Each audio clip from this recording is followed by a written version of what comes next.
Hello, Simon. Thank you for this opportunity to introduce myself to you and to describe how I might put my shoulder to the wheel to help create a future superior to the one that is looming. And please excuse me if this tape is less than professional. My forte is not in delivering speeches, and I will probably stumble over myself many times. But I hope you will see that my forte lies elsewhere, in my ability to recognize the elements necessary to break free of the vicious top-down structures under which mankind is currently struggling, and how to replace them with more humane bottom-up structures. What you are about to hear is truly revolutionary, but without the blood. In large measure, it is a fulfillment of the potential of the internet. It can transform the way men and women associate on this planet. And most critically, it can undo the death grip in which the powers that shouldn't be currently hold us. I have developed a method to revitalize the democratic process. It is actually a solution to what academics call the democratic trilemma.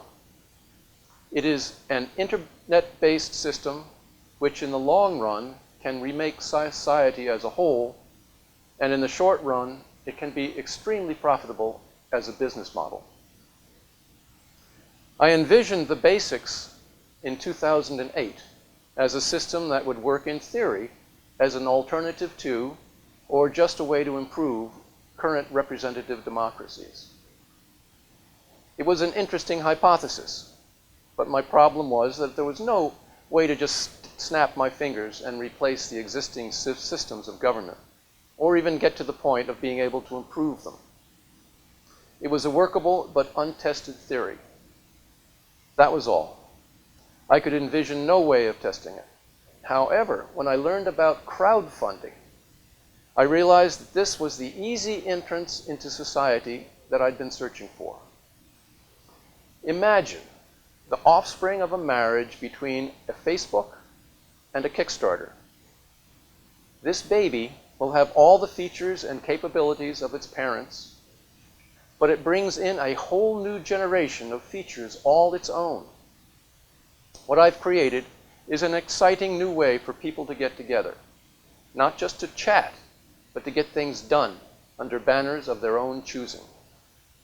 As a social network, it will attract people who are more interested in getting things done rather than just talking endlessly about them.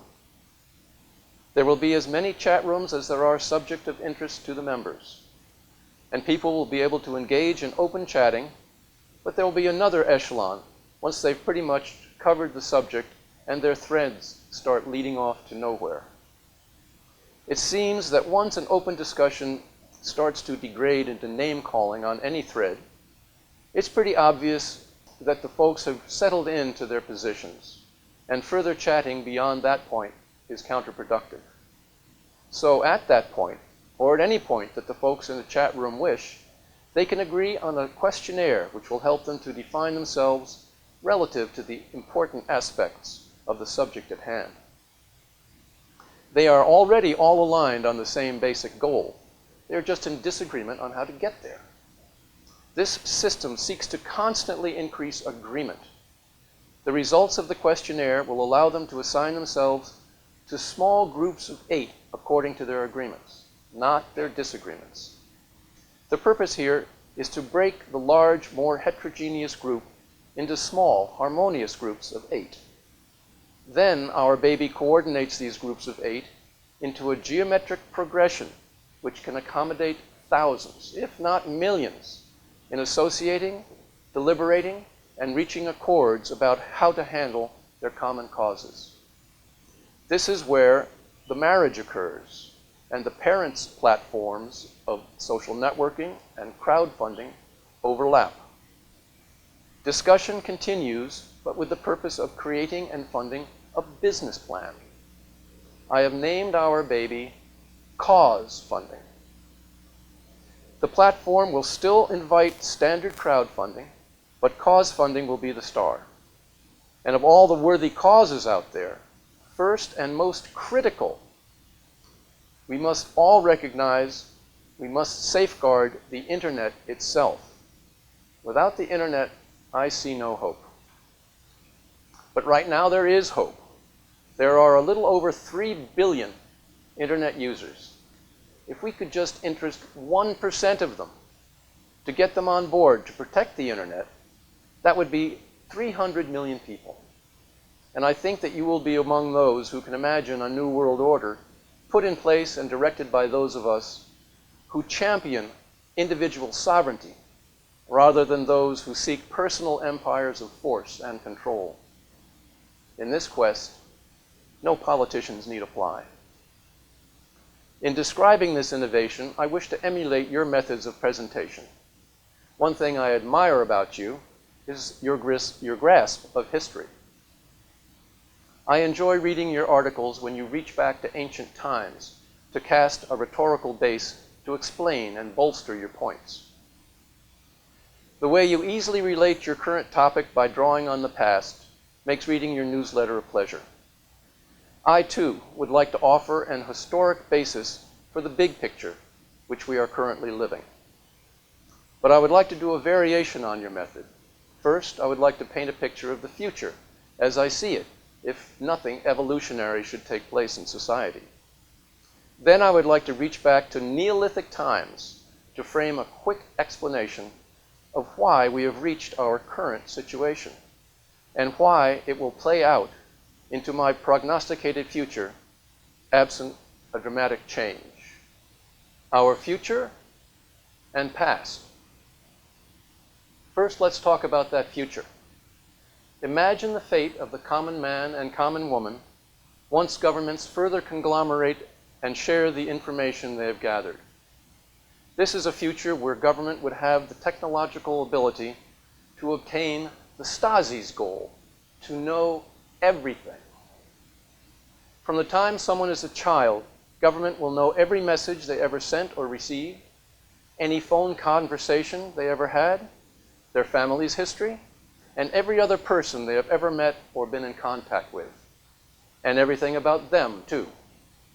And not only will they be able to amass all this information about everyone, they will also be able to efficiently crunch the data. This, as a goal, is really not surprising. It's just an extension of their tagging every other piece of livestock on their planetary ranch. Like all good managers, they strive for a complete inventory of the chattel they own. Unless we do something, the future will be of the nightmares predicted by Ayn Rand and George Orwell. The hobnail boot of government will constantly be on the neck of society in general, and specifically smashing in the faces of those who resist.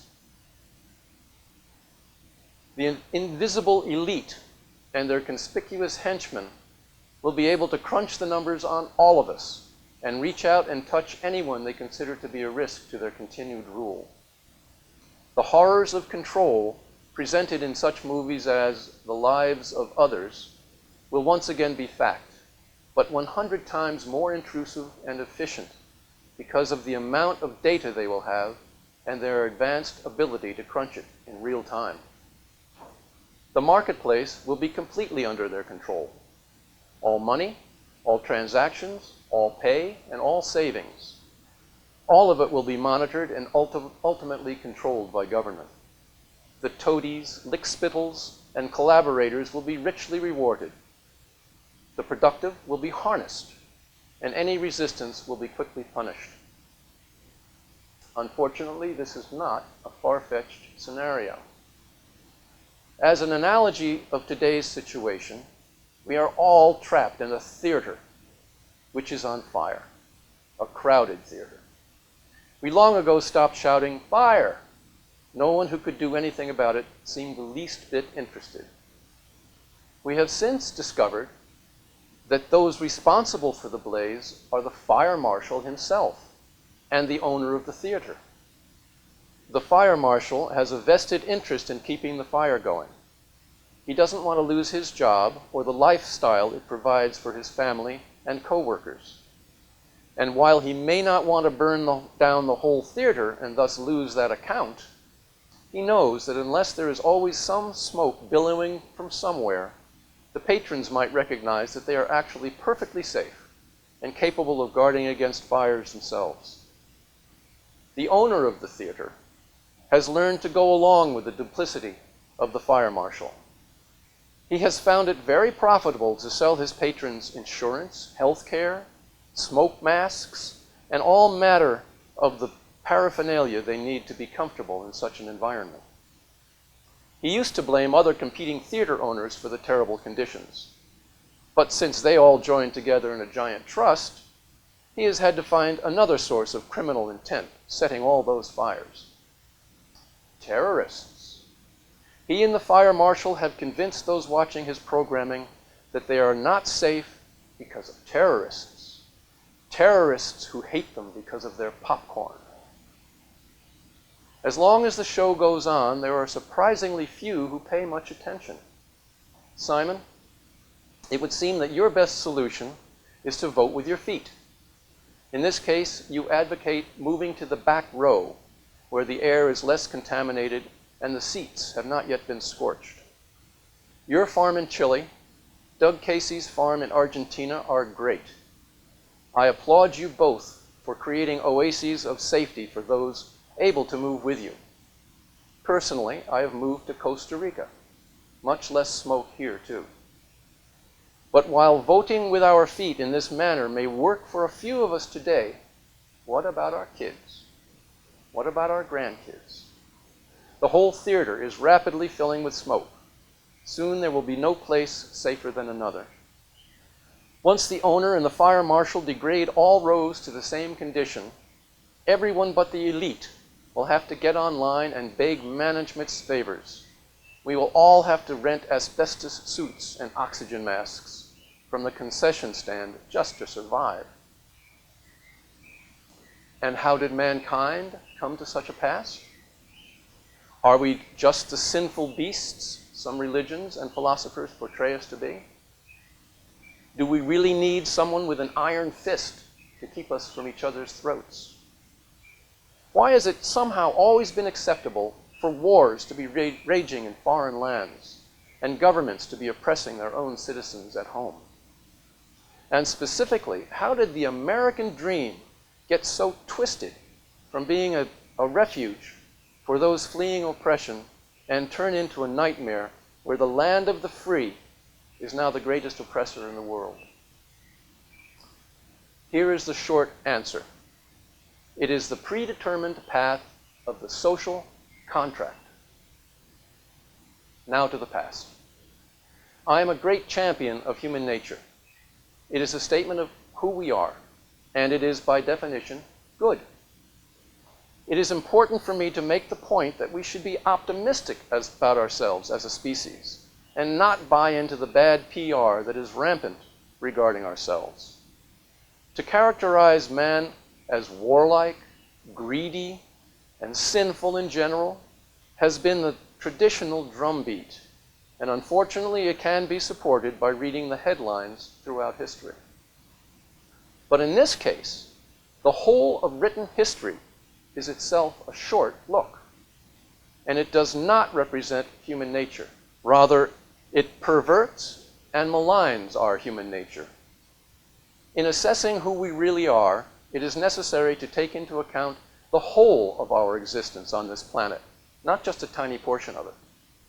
We need to be confident that wars and criminality are not representative of who we are.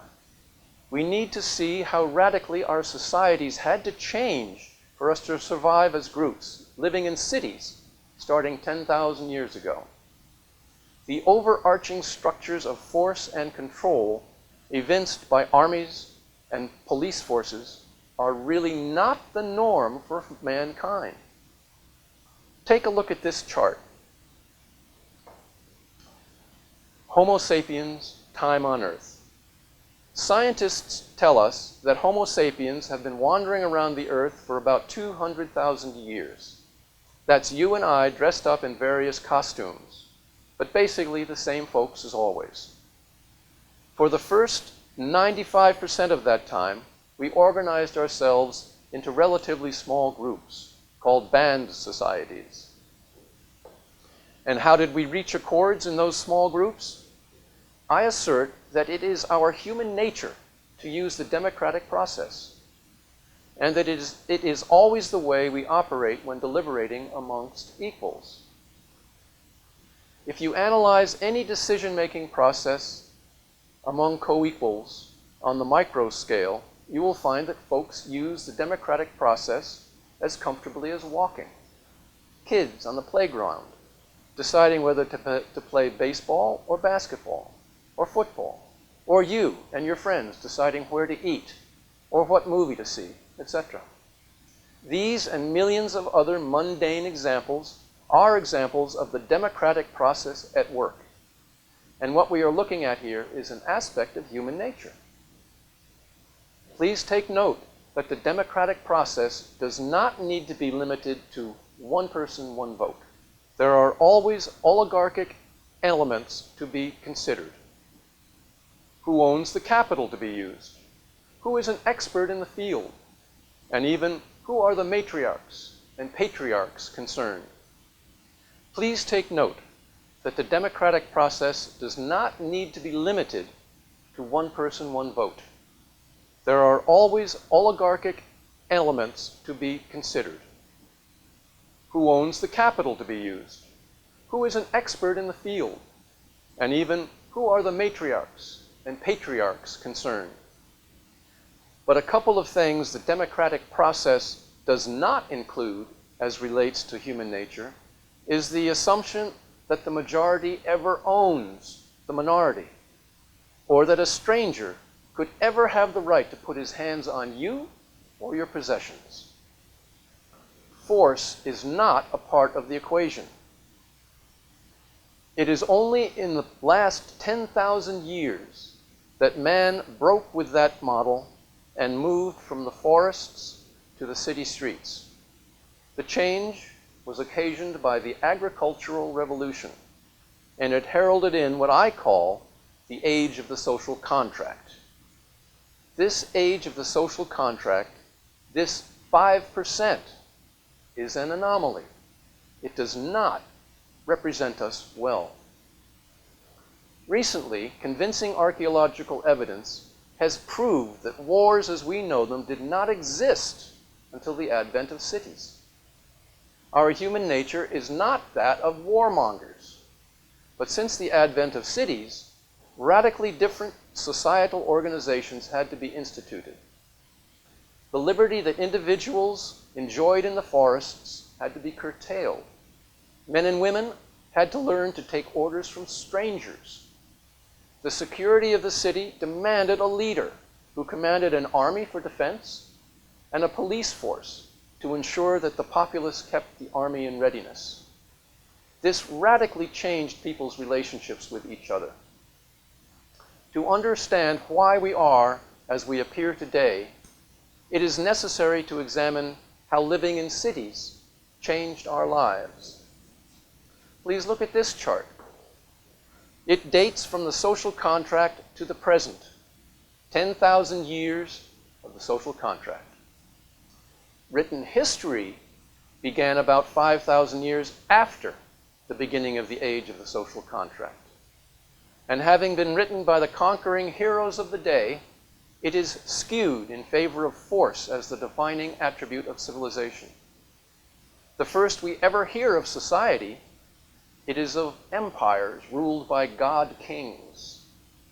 So for about 5,000 years before written history began, or about 200 generations, figuring 25 years per generation, city life under the social contract was the default setting as far as anyone knew.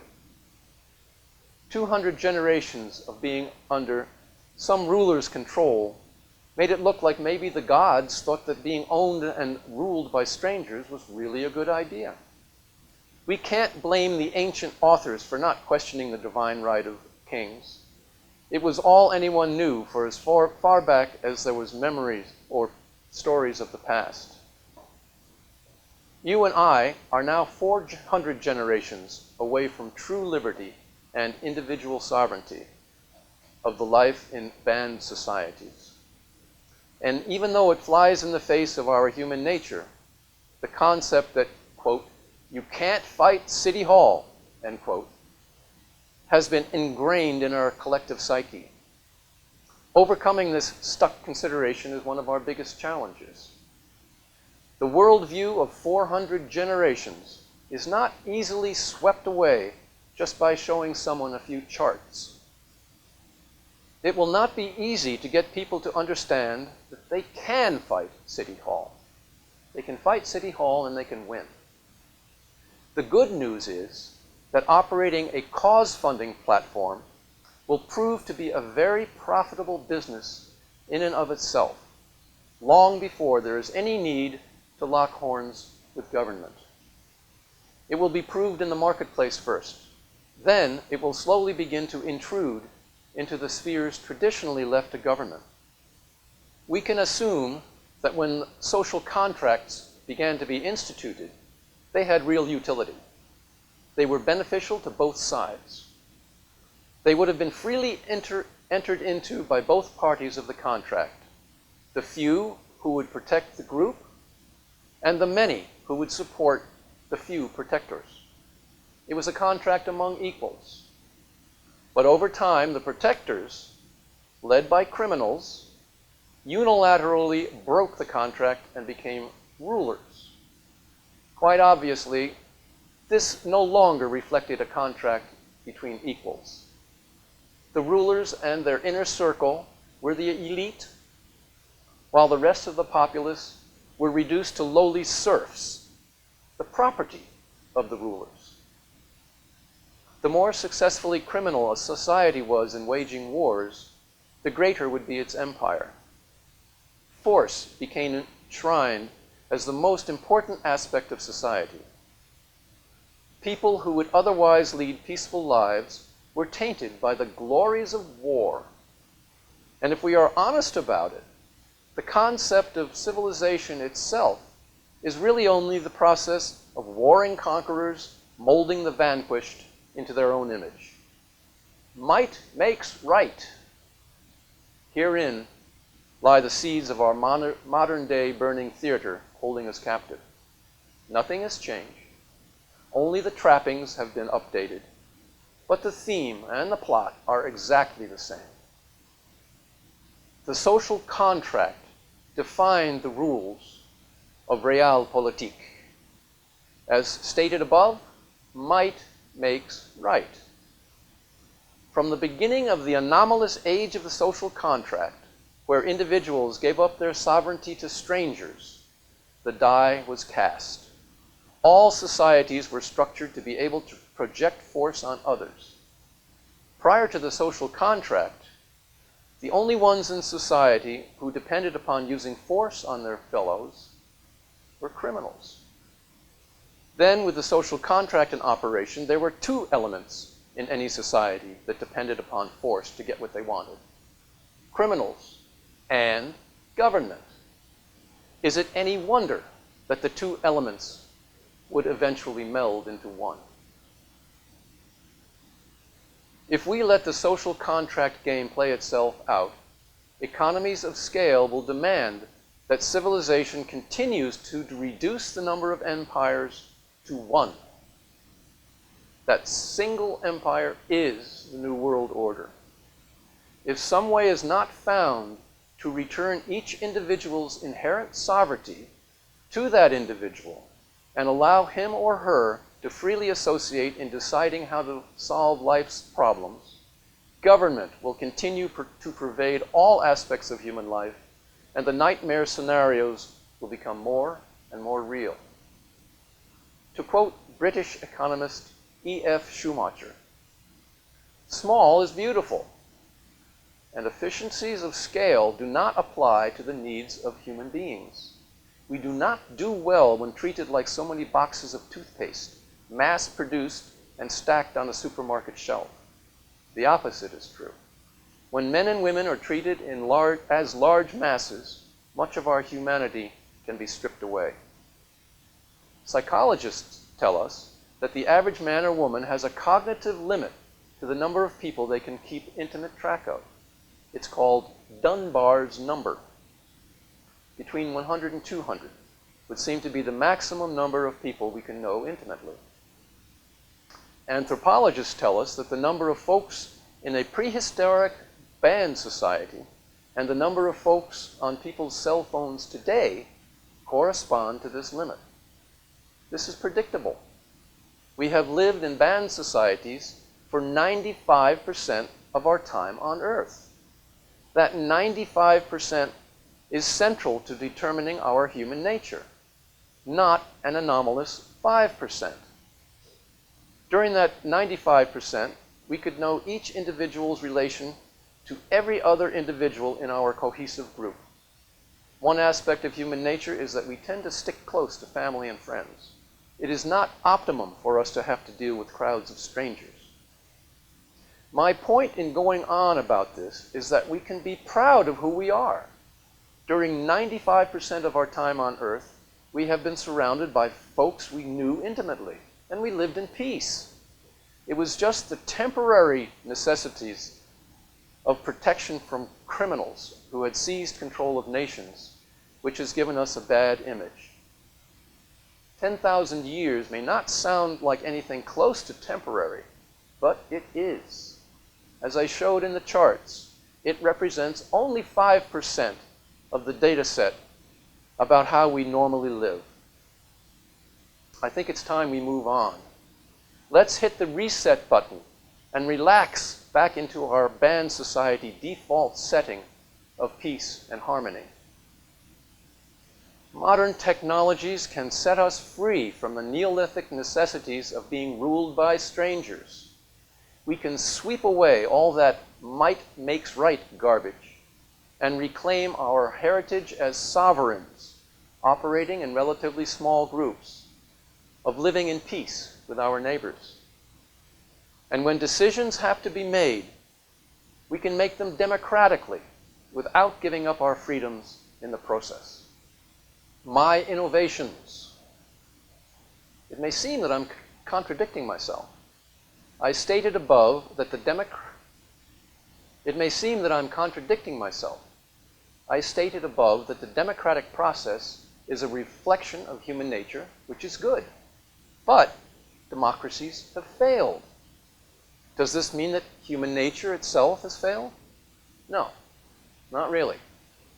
History's salient experiments with democracies all seem to have started out very well, but then failed. Why, if democracy is the best government going? The answer to this question has always been logistics. Logistics, logistics, logistics.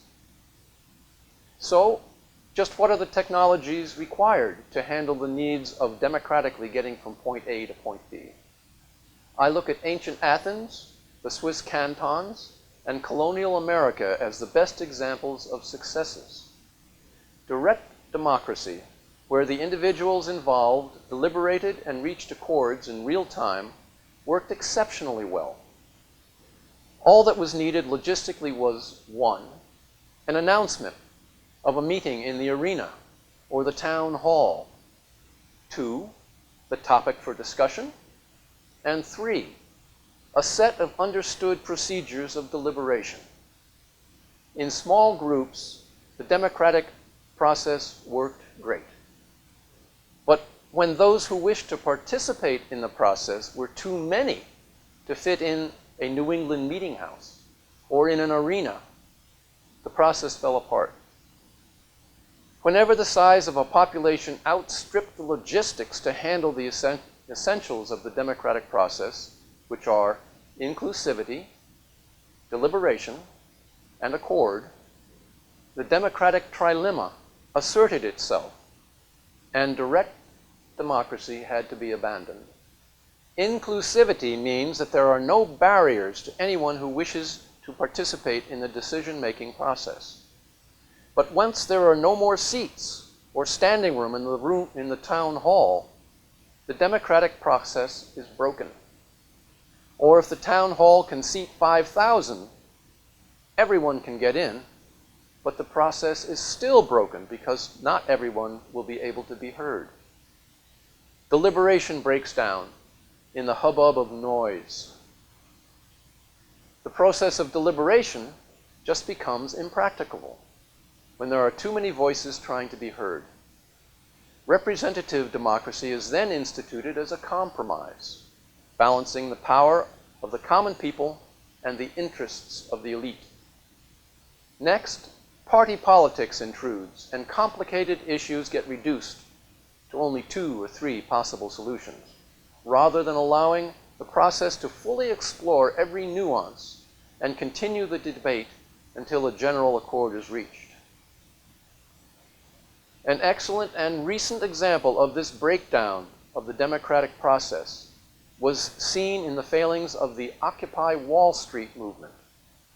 These folks represented the most idealistic of modern and intelligent young people. They championed the democratic process and hoped to sweep away the excesses of the oligarchy in power. But they fell victim to the democratic trilemma. They tried to accommodate everyone in the deliberations, but it was just too cumbersome. It took too long. The group couldn't react fast enough to be relevant as circumstances accelerated around them. If we were to take their experience as the rule, then all is lost.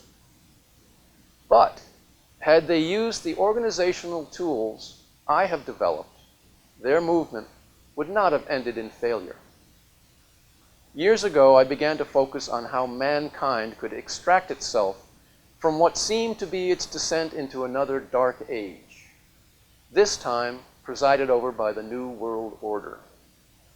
I knew that the power in any society is always resident in the people themselves. Power to the people is not an empty motto. There is no power in any society other than the people. But when the people lend their power to representatives who move too far away from their control, there are no guarantees that those whom they elected will be true to their campaign promises. And criminals are attracted to those positions of power, like flies to honey. As I mentioned before, criminals and government both utilize force to reach their ends. Criminals are right at home, forcing others to do what they don't want to do.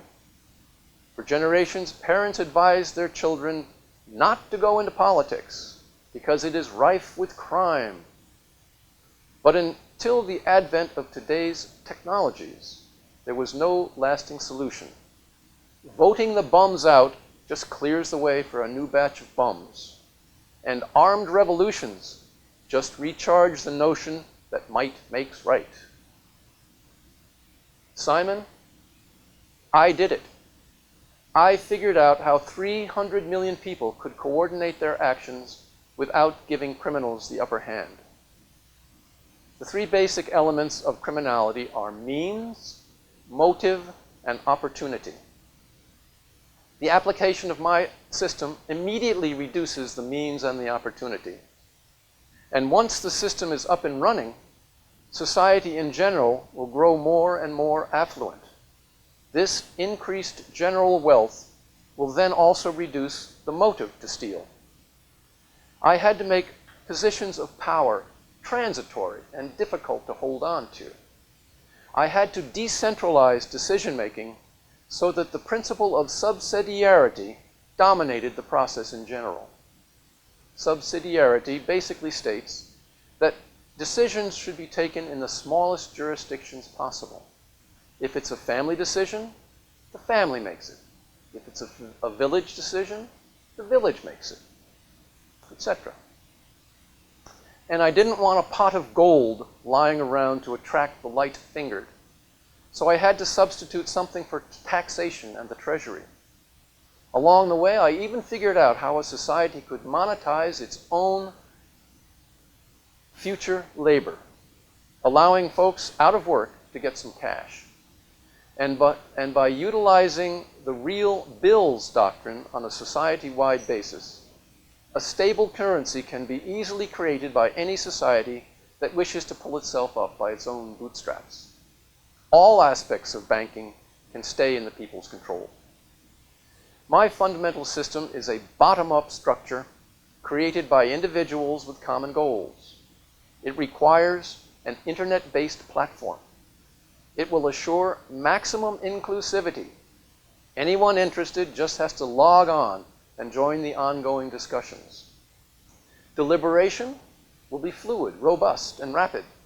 Everyone's voice will be heard because no one will ever have to debate with more than 7 others at any one time. The system will continually invite participants to rearrange themselves according to their shared agreements, thus always increasing harmony among them. Once enough agreement is reached to do something about whatever, they specify their accord in the form of a business plan and then self-assess to fund the project. Once the money is collected, then they act. In essence, no money need be collected until a specific business plan has been agreed to. Thus, there is no idle money sitting around for criminals to steal. And this is very different from crowdfunding, where there is one person getting the money. My cause funding system creates an organized group with intimate knowledge of every aspect of the project. This group can hit the ground running. They themselves can fill many positions of the administrational structures needed to effect their plan. And they will know whom to hire to fill in the blanks. And in no way will cause funding be a frontal assault on government. Far from it. But it is a waste and corruption-eating virus, which once let loose in society will slowly and quietly subsume government. If there actually be any aspect of life that government performs better than the private sector, then hooray for government. Perhaps the Department of Dog Catcher and Mosquito Control will remain in place, but I doubt it. What will immediately start chewing at problems in society is the proposed business model utilizing my organizing concepts. It is IDCSA. IDCSA is the acronym for Interactive Database for Cooperative Social Action. It is the engine of cause funding. IDCSA will have all the capabilities of a social network like Facebook, plus all the capabilities of a not-for-profit or a for-profit crowdfunding site. In fact, until there is a proprietary platform for IDCSA, it could initially be cobbled together in a mashup of existing platforms. Facebook, Facebook Rooms, and Google Communities and Google Hangouts could handle most of the requirements. In Facebook Rooms, folks could gather anonymously to discuss their shared cause en masse. Once they felt they were big enough to actually do something about whatever, they could serve themselves up a questionnaire regarding the most important and defining aspects of their quest. Depending on the responses, they would then split themselves up into harmonious groups of 8 using Google Hangouts. In their anonymous 8-packs, people in active communication, they could freely discuss and debate how to proceed towards their goal. Each 8-pack would nominate a delegate to communicate to the delegates of other similar 8-packs, and the group's communication would grow geometrically. Please look at this chart. 8 times 8 times 8 equals. This chart describes the geometric growth of groups of only 8 each. It also shows how many people each delegate would have to talk to as the levels grew. I have found that people have a hard time believing that starting with a group of just 8 people, the whole world's population could be handled by only 11 levels. But the math is right there. 8 is the first level. Then 8 times 8 equals 64 is the second level. Then 8 times 64 equals 512, makes the third level. And on it goes. And perhaps even more remarkable is that if there were just one delegate elected to represent the whole planet, he or she would have to be in direct communication with less than 77 others, and only 7 of them at any one time on each level. Without the internet, such a structure would never be possible. The conversation would flow up from the lower levels to the higher levels, and then back down to each participant via their delegates. When their shared purposes and goals were reduced to an agreed-upon business plan, they would know how much the costs would be and how much each participant would have to chip in. No taxation here, just interested sovereign individuals reaching into their pockets and purses to fund something on which they agree. At this point, the motion of the group would leave cyberspace for the real world. For a big project, lawyers, bankers, escrow agents would have to be contacted. Money would flow into an account with the stipulation that nothing would be dispersed until a specific threshold was met. If that threshold were never met, then the group would not move beyond discussion. But if the threshold were met, then the business plan would roll into action. I hope you realize that throughout this process, there need be no leaders as such. It is the data and the arguments regarding the common cause which carry the process forward. In fact, no one need ever know with whom they're dealing. It can all be anonymous. All that is really important is that their goals are met. Conclusion. This may not be the only way to stop the New World Order juggernaut, but it is a way. No violence, no blood, just folks getting together to act positively in society. And there is a wide open window of opportunity right now. To stop IDCSA from taking root, governments in the current democracies would have to shut down the internet almost entirely. This is equivalent to shutting down their economies. I don't think they'll do it. And regarding logistics, it is precisely in the technologically advanced first world where this system could most easily take hold. A large percentage of the people in these societies carry the only tool needed to join this democratic evolution: their cell phones. Consider a group of 10,000 deliberating some subject. Every first level 8-pack could schedule a discussion at 9 a.m. Thursday. That's every individual talking to 7 others at 9 a.m., 10,000 people. Each successive level could meet an hour after the previous one. That means that by 2 p.m., all 10,000 would have had the opportunity to discuss the business of the day with their 7 peers and via their delegates with everyone else. And Simon, regarding your camp, please consider this. If you were just gathering a bunch of people to discuss how to make money, this idea still has merit solely as a business venture. Forget saving the world for a moment. IDCSA is an innovative spin on 2 explosive internet enterprises: social networking and crowdfunding. As something new, it would gather clients just because of its novelty. And not only can it fulfill all the features of each, it has dynamic new ancillary features all its own. Imagine a candidate running for some office who had organized his or her supporters in 8-packs. This candidate promised that if elected, they will follow their constituents' wishes as closely as possible. Which candidate would you want to represent you? Someone with whom you had constant communication, or someone who once elected just disappeared until they needed your vote again?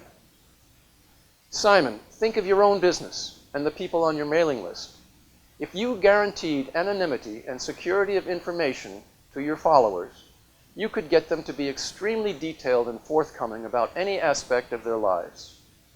You could then mine that data with a few keystrokes to find out what they really wanted and then deliver it to them. And as a socially conscious leader, you could ask how your followers could assist you in your projects. And you could challenge them to come up with projects of their own, which perhaps you could help them bring off.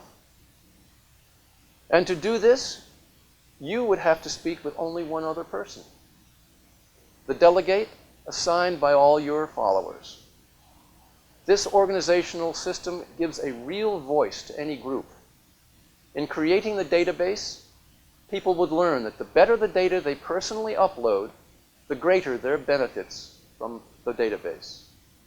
It would be in every individual's interest to be as honest as possible in offering his or her version of the truth. And they would know that no data could ever be traced back to them personally. But anytime something of interest to them was going on, they would immediately be notified and invited to join the discussion and process. I foresee each new database platform, in whatever jurisdiction, being able to unite with all others, ever expanding the potential for society as a whole. Once introduced to IDCSA, people will tend to stick around and lend their ideas as new projects are introduced on the system. And to repeat, herein is the incredible power and potential of this system. Chatting will naturally lead to action. Up to now, there has been no way for large groups to move seamlessly from talk through the democratic process to action. Now there is.